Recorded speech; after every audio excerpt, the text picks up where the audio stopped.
Go. Hi, I'm Marty, and on today's misadventures of Larry and Marty, I am making pork braciole.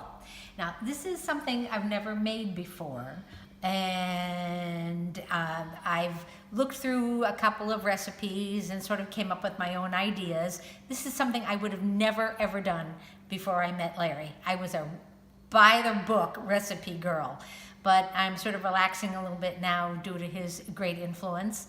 And so you're getting a little bit of a hybrid. Worst case scenario, what happens on experimental night, Larry? Experimental night, sometimes we eat pizza. Yeah, there you go. That does happen. I am not a professional chef. I'm just a cook. I just like to cook. So you might want to give the recipe a try. I started off with a pork tenderloin, and what we did with this is took the silver skin off, and then Larry butterflied it using like a roll cut with his knife. He may show you that some other time. And then I pounded it out and I salt and peppered it on both sides. Some people don't always add pepper with salt. We just happen to like black pepper, so I put it on there. You can omit that if you don't want it. So I'm going to take my half a cup of breadcrumbs. I used panko because I like the crunch.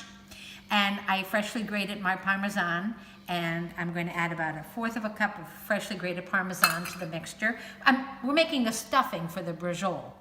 This, after you stuff it and roll it, tie it up, you cook it, sear it, and then you cook it in a marinara for covered for about 20 minutes. Now here I've got my freshly lemon zest from our Meyer tree in the back, and some red pepper flakes. And that's going into this mixture, okay?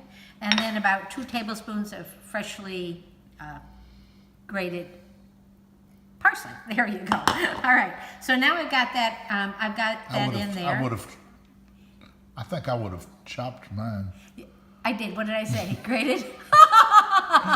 No problem. Okay, and then you're gonna mix this up a little bit with your hands. You know, my hands are always nice and clean. We wash them frequently. You know where they've been, right? I know where they've been. All right. So to make this into a stuffing mixture, I'm going to add about 2 tablespoons of olive oil. Oh my God, she's measuring it. Yeah, I am measuring it now. I don't have the eyeball down on some things, you know, so at least I can duplicate my efforts. I must admit. So here we go. There, yeah, I know. No, that's it for that. Okay. And now I am going to grab a spoon and mix this. So here is our stuffing. The only other thing we're going to add... What's this other stuff here for? This other green stuff, what is that? The other parsley? Oh, that's for just decoration on the top. Okay. I toasted some pine nuts, or pinoles, and I'm going to go ahead and get those in the stuffing as well. Okay. Now, to me, I think it needs a little bit more olive oil, so I'm going to go ahead and just add a tinge more. I went to the grocery this morning and got some provolone picante, or picante provolone, and I just had them slice it a little bit thicker for me. And you go ahead and you put this down on your pork, and then I'm going to get my stuffing. Oh, there's something about this. This seems a little bit dry, but I think that's okay because it's going to be cooking in a bath of marinara. All right, and I didn't home make the marinara. I'm using the cheat. Bertolli was on sale 2 for 1, so I got one of theirs. And I'm going to go ahead. You like Bertolli? I like the stuff in the bottle. Yeah. Okay. So I am going to go ahead and I'm sorry. Can you see? Now we can. Yeah, now you can. Sorry about that. And I'm just going to put this actually delicious stuffing. You know what I forgot to put on that stuffing? Nope. I forgot to add a little salt in there. But since the Parmesan has a lot of salt, you could actually add a little bit on top right now. Just add a little bit of salt on top of it and not particularly worry about it. Okay, here we go. I'm going to try to roll this. Oh no. Actually, what I think I'm going to do is I'm going to take over the camera, and Larry's going to roll and tie it up. So hang on, I'm coming over. Okay, here she comes. Look out. Here she comes. Okay.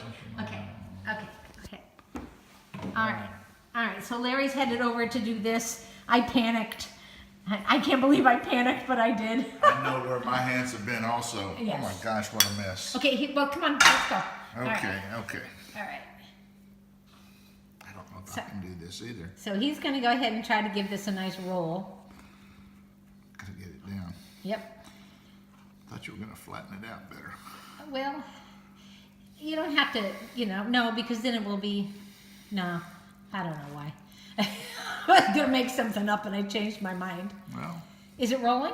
No. Oh no.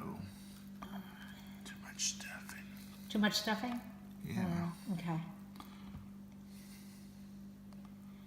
Well, it's going to have to be wrapped a little bit better than that. Martha, Jean. Don't make me start talking to you in tongues here.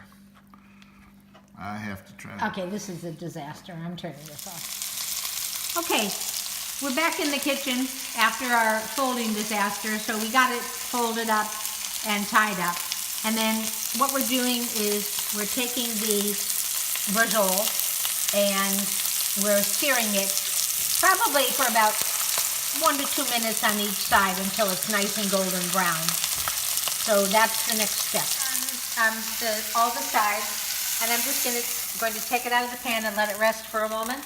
And I'll take my half a cup of white wine, and what I'm going to do is what's called deglazing the pan.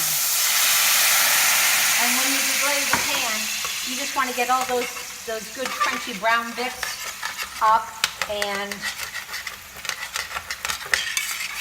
it's going to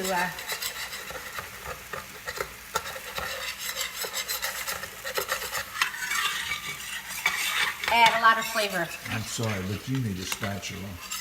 Oh. Well, it's okay. I've got it all. It's all good. Yeah. I got it all. She's still learning. Chef in progress. Okay. So now that I've deglazed the pan, I'm going to go ahead and put my pork back in. And, nope, I'm not going to do that yet. I'm going to go ahead and put my sauce in there. Yeah, maybe we want some sauce. Yeah, What do you maybe a think? little bit of sauce. And I'll put that on there for a moment. And one of the things that I had decided that I like is to add some, Larry always steals carrots, is to add some carrots to the sauce. It just adds such a nice sweetness to it, and gives it a little bit more, a little more texture, a little more vegetable, especially if you're using, a bottled sauce. There's nothing wrong with bottled sauces. I had an errant finger. Yeah. One day I'll show you how I make my homemade sauce. I had an errant finger. That's okay. All right, and then I'm going to go ahead and put this back in. And Fits better now that it's cooked a little bit. yeah, and I'm just going to spoon a little bit of the sauce over it. And Looks good enough to eat. I'm going to cover this. It's not done though. No. I'm going to cover this and let it simmer for about 20 minutes. And then I have to go get my lid. So that's it for now. Later on when we cut the braciole and take it out, we'll show you. Okay, it's been 20 minutes later, and we've taken this out of the pan, and we've taken off the little skewers I had, and right now I'm just taking the twine out. And it's a little bit hot. And just one more to go here. We've already had our salads that go along with our meal. And I guess I'm not getting any mashed potatoes to go with this. no mashed potatoes. Shiba. And I'm just going to cut it down. And see. Okay. First piece is always a little iffy, just sort of like when you're cutting cake. Gonna come back a little more. There you go. And you'll be able to see the nice little stuffing in the middle there. And looks pretty good, huh?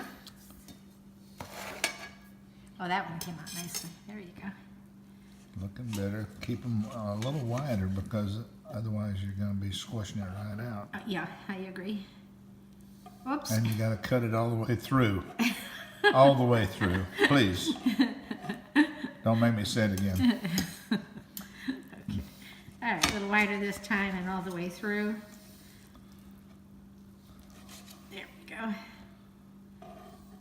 And I think I'm gonna just start with that and then get some of those nice carrots and just sort of put it over the top. Okay, and there we have it. Pork tenderloin braciole, a la Larry and Marty. Looks good. All right, we'll let you know how it tastes. Are you going to be smiling later? I think so. All right, well, we'll see. Here's Larry taking his first bite of the braciole. And what's the verdict? It's pretty good. Okay, we usually do a 1 to 10 scale, or better than a 1 to 10 scale is would you make it again? Okay, would we make it again, honey? With less conflict, yes. With less conflict? Absolutely. Okay, it's a done deal. I'm going to try it myself in a couple minutes. Okay, here we go. I'm going to give the pork tenderloin braciole a try. We just finished dusting it off with a little bit of parsley for a little bit of a green. And the meat is extremely tender. And when you get a piece with that stuffing, You know that's why they call it tenderloin. oh yeah, I guess so. The stuffing has a really wonderful flavor with a tiny bit of an afterbite from that red pepper flake, but the pine nuts really didn't add much to the texture of it. So I'm gonna have to think of something. Did you make up that dressing yourself? It was sort of a conglomeration of what other people have done and what I thought should go in it. But I think I have to find something to add a tiny bit more texture to it. I love what the carrots did. They added a sweetness to it, but I would definitely make this again, and I would definitely make it for company. So next on the misadventures of Larry and Marty, I am going to use my new muddler that Larry made for me, and I'm going to show you how to make an old-fashioned. Can I drink it? Absolutely. Do I like old-fashioned? Well, I guess we'll find out. Okay.